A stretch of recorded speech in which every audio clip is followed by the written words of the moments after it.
Dylan is just hitman mode. He just goes around. What's going on over there?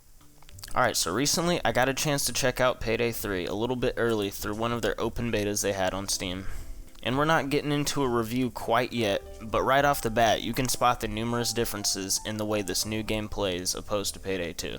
And oh yeah, just go ahead and take a shot now every time you hear me say Payday if you really want your night to turn into a party, cause pfft. And with that out of the way, let's just jump right in with 8 major differences between Payday 2 and Payday 3.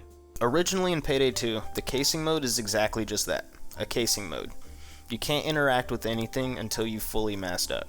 But casing mode in Payday 3 allows you to do so much more around the map before suiting up. You can pick locks, grab keycards, open doors. Basically any prompt can be activated before you even put your mask on.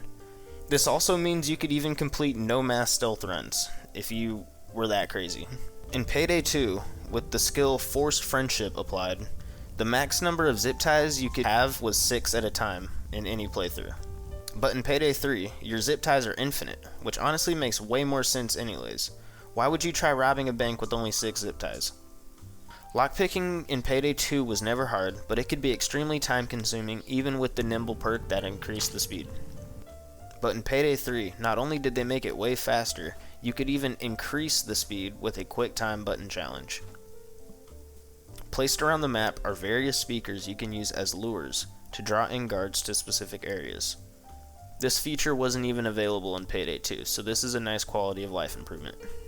In Payday 2, if you're caught being suspicious, that's GG, game over then and there. But in Payday 3, they've introduced security escorts. If you're caught in a restricted area, guards will just ask you to leave and escort you out. A circle will appear around the guard escorting you, and you just have to stay in that circle while being walked out. If you leave the circle while being escorted, you will be arrested. But after the escort is complete, if you just fully follow the guard, you can walk back in like nothing happened. This could be extremely helpful in team runs to act as a free distraction.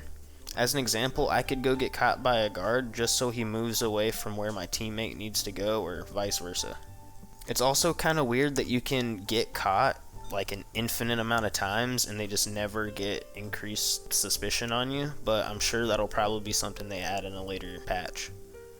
In Payday 2, when you killed a guard, you would have to run over to his body instantly to answer the pager so the alarms wouldn't trigger.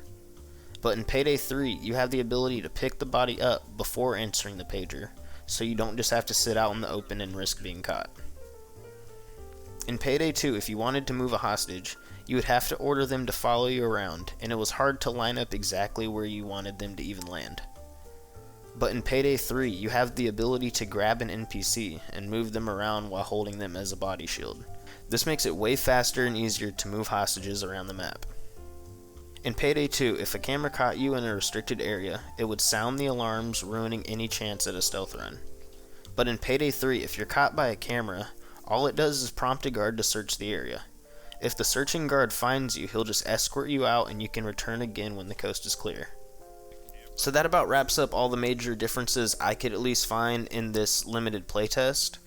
I'm sure once the full game drops, there's going to be way more, but game looks really fun so far. I'm excited to play it, and I'll definitely be dropping a review on the channel when the full game releases, so be on the lookout for that.